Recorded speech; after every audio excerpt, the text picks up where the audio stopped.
welcome back to another Toyota 3.4 swap video. Today, I just finished removing the cylinder head. As you guys all know, I originally planned not to do head gasket, but you know, I thought about it. Hey, a few more $100, might as well just knock it out. So I got the heads removed off already.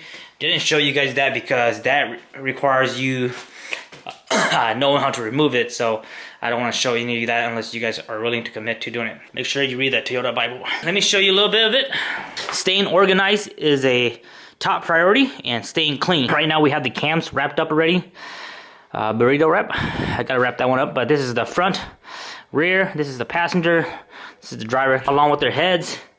So all the heads all dirty, super caked up. And I had to remove all these bolts. So all these bolts that I left in there, all these accessories, we're gonna have to remove all that. We're gonna have to remove these cam buckets, and then after that we can send it to the machine shop. They'll go ahead and clean it, pressure check it, and then resurface the deck or resurface it. This is the passenger, that's the driver. Everything looks pretty good. It just has a lot of carbon buildup.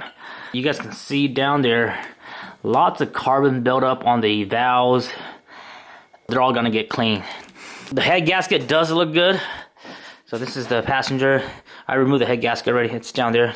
But you guys can see in the valley here, lots of carbon buildup. So I'm gonna go ahead and clean the top of the pistons, scrape the block. We're not gonna send the block in, we're just gonna clean it as much as possible and then just go from there on. The crosshatch, I'm not an expert, but I think the crosshatch still looks good. And it's much lighter now. I can flip the engine over on its belly pan. It's much easier to do. It's really hard to flip the engine upside down when it has both of the heads. This is the driver. So I haven't removed the head gasket off yet, but you guys can see everything looks good. Just super cakey, super dusty, or a lot of carbon buildup. So, but other than that, everything looks good. It doesn't look bad. This is the I don't know if this is the original gasket, but it could be the original gasket. I highly doubt it though. It probably got replaced once in its lifetime. But that's the head gasket. I'll remove that later. So I went ahead and installed the oil cooler already. I told you guys that. Went ahead and put the oil cooler plug here, and then you plug the water pump. And then this is a 3.0 oil pressure sending unit. This is the old oil filter. I drained all the oil already, so I just put that back on so it doesn't leak. But what I'm gonna do this weekend is, if I have time, I'm gonna flip it upside down, pressure wash the block, pressure wash as much as possible, pressure wash as much as the front. I still have to remove this crankshaft, remove the oil pan, put the 3.0 oil pan, fill up this hole right here. This is the original dipstick hole. We gotta plug that up with the bolt. And then this right here is where you put the new dipstick. So this one's already drilled. And what you do is when you remove the oil pan, you can punch it out. This is just a plug. Put a new union in there and then do all that. But I'll show you guys all that later. But just wanted to make a quick video. That's the bare block right there, besides the oil pan and oil pump and stuff. But just super dirty. I'm just glad I'm actually glad I'm doing the head gasket. It wasn't as bad as I thought. Sometimes I overthink it. So these are the two knock sensor. The knock sensor harness was completely all shredded up.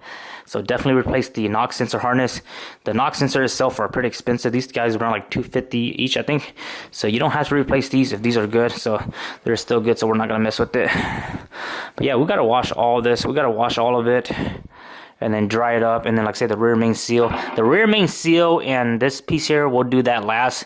Once the engine's fully assembled, we can take the engine off the engine stand, do that, do the rear main seal, put the pilot bearing in there, and then put the clutch and the flywheel and all that stuff. So that's all last, so I'm not worried about the rear end.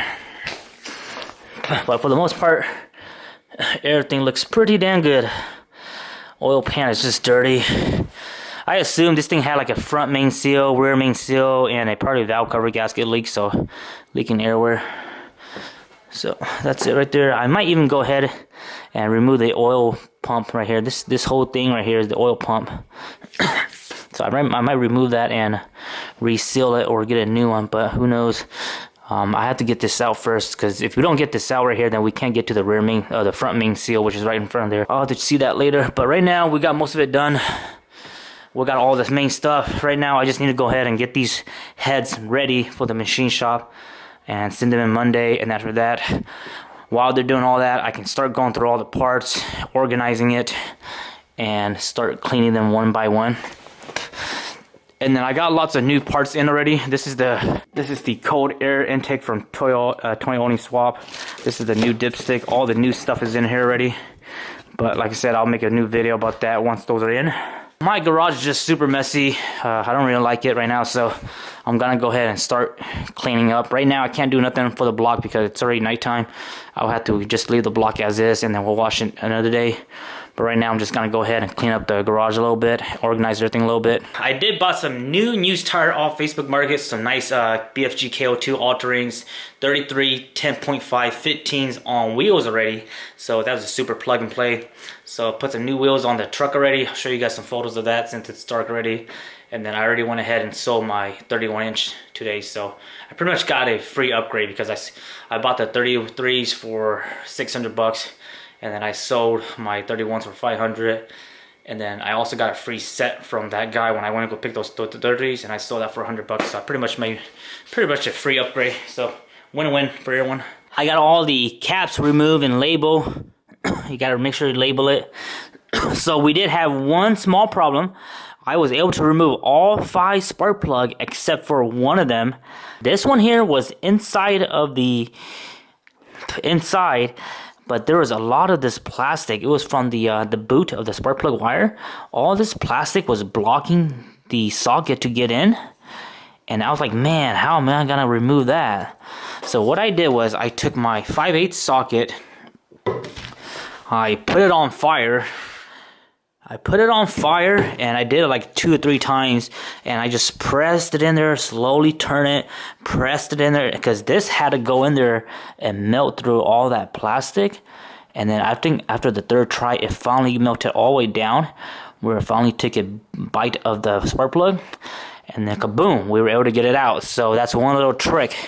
If you guys get plastic stuck in there, and this was hard plastic, it wasn't soft or anything. There was no way getting this stuff out.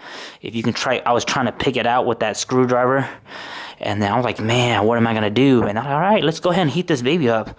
So I just heated it up, go around, and then that thing just went down and burned right through all that plastic after the 3rd try. So that's a little quick tip for you guys. So that thing's all dirty.